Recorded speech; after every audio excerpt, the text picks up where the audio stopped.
Hi, welcome to my channel. My name is Mimi and this is Simply Sophisticated Over 50. Well, I don't know about you, but the older I get, the more sensitive my skin gets, especially on my hands. And I know we're getting ready to go into these winter months where it's cooler outside, the heater is on the inside, and it just pulls all the moisture out of the air, and then your hands get dry, at least mine do, and they start to crack, and the tips, even my fingernails start getting cracked right around my fingernails. My skin just gets so dry. So I wanted to talk to you about that today. If this is your first time visiting my channel, I do want to welcome you. Also, if you're a regular viewer or a subscriber, I want to thank you for subscribing and for viewing my videos. It really does mean the world to me. You know, the older that we get, the more our body changes, the hormonal changes that we go through, environmental changes, whatever those factors are, affect our skin. One thing I do want to tell you though is whatever your skin concern, I always say this, please check with your doctor. Please check with a board certified dermatologist. Make sure you've got a good doctor that you can go to for any skin concern, and make sure that you're getting their advice first to make sure that you're diagnosed properly. We all know what it looks like when we go on social media or we go on the internet and we look up all kinds of different symptoms, and some of the results on there can be pretty scary and sometimes they're not true. So make sure that you're consulting your doctor. One of the main concerns that I have with my hands is eczema. All of a sudden, out of nowhere. I never had any kind of eczema, any kind of skin sensitivity on my hands until recently. So I've had to adapt a lot of things in my life. I've had to change some things, and I've also had to implement tools and different methods of things and the way I treat my hands so that I can alleviate a lot of those symptoms. Well, the first thing I want to talk about is prevention.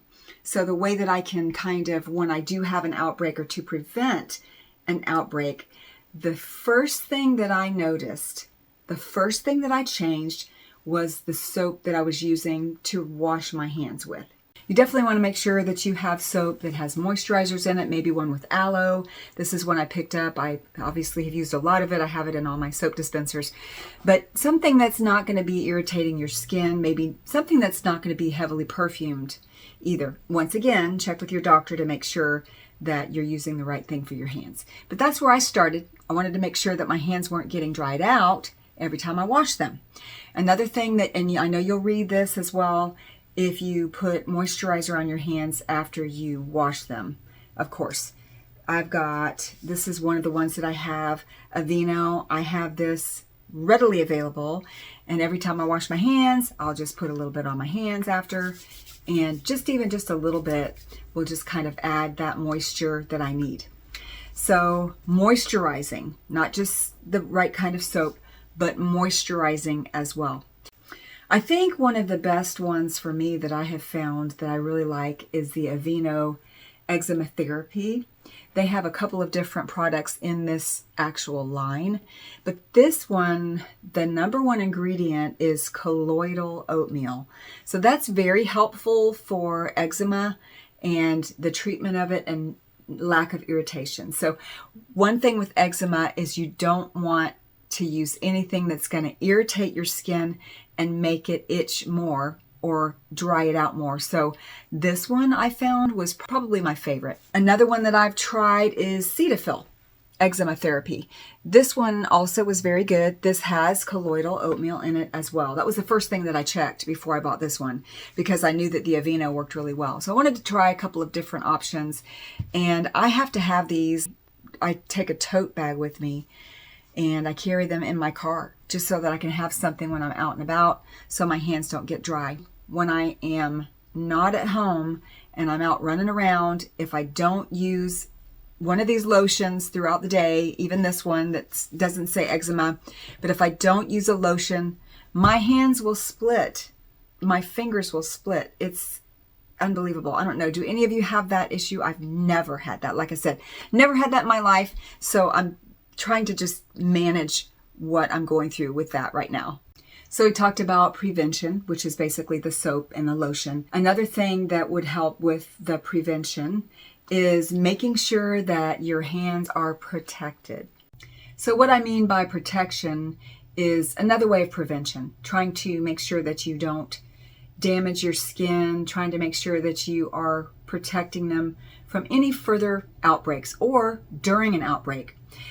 So the first thing that I'm going to cover in that category is using gloves. So one of the things that I do, first of all, I'm going to start with the evening. When you go to bed at night, put on some of that lotion and then put on some aloe infused gloves or some soft gloves. I have these gloves. You won't believe what they look like.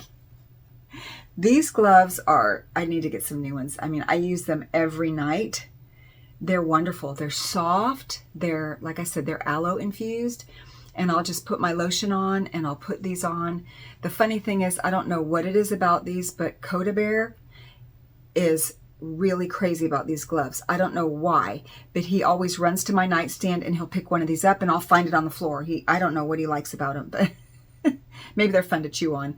That's probably why I need new gloves. But anyway, so these are wonderful, especially when you have any of those cracks and sores. I've even had to use like a liquid bandage. They actually have, I know they have the kind that you can paint on, but they also have the kind that you can spray on. And I've had to do that just to kind of glue my skin together because it's torn and cut and it hurts. But you put these on at night after you put on your lotion, and it's wonderful. When you wake up in the morning, they're so much softer than they would be if you didn't use these gloves. You can find these just about anywhere, aloe infused gloves. Now, please don't get these confused with the exfoliating gloves because those are rough. They're very rough. You don't want to put those on thinking that they're the aloe infused or the soft sleeping gloves, if you will. Other gloves that I have found helpful are the food preparation disposable gloves. So you can use those when you're washing vegetables, you're scrubbing vegetables, or you're working with maybe raw chicken or whatever, and then you can throw those away when you're done. That way, when you're working in the kitchen, your hands are protected as well. You can also just use the regular disposable gloves. You can find these in grocery stores and drugstores, anywhere. But another thing that I use these disposable gloves for is taking off my fingernail polish. So what I'll do is I will put this on my hand, take my cotton ball, I always usually wrap tissue around it, and then I will remove my nail polish with one of the gloves on. If I don't, that nail polish remover gets in my skin and it gets irritated, and then once I'm finished with that hand, then I'll switch it and use it for the other hand. One thing I do want to warn you about though with these gloves is layering your gloves. You got to be careful of that. So I've used these under my gardening gloves when I'm really digging in the dirt, I'm repotting some plants, getting my hands nice and wet and dirty, and I'm thinking, well, this will add more protection to my gardening gloves so that if my gardening gloves get wet, it won't reach my hands. The problem with that is it actually can tear your skin and you don't realize it. I've had that happen to me. And also pulling weeds, if you don't use a tool for that, if you're using your gloves, that can also tear your skin under the gloves. So be careful of those things as well. And then one more type of glove I want to mention is dishwashing gloves. So if you wash your pots and pans by hand, you definitely want to make sure your hands are protected by using some good dishwashing gloves. Now, some people have latex allergies, so they have to avoid certain brands or certain types of gloves. They also do have some sensitive hand gloves that they carry like at the grocery store as well. I've used some of those too. Another thing that has helped me to prevent tearing of my skin is things that help when you are opening jars. So you've seen these that you can use on top of jars. These are helpful, as well as these tools here. I'm not even sure what this, a jar opener, I guess it's called a jar opener. So these are helpful as well when you're trying to open a jar. You don't want to tear your skin. That happens so easily. Like I said, I've never had problems with my skin until recently. So those things have helped me as well. And then another thing that has helped me tremendously is, of course, I use a lot of products that I love on my skin. So I have noticed that my hands will get very sensitive.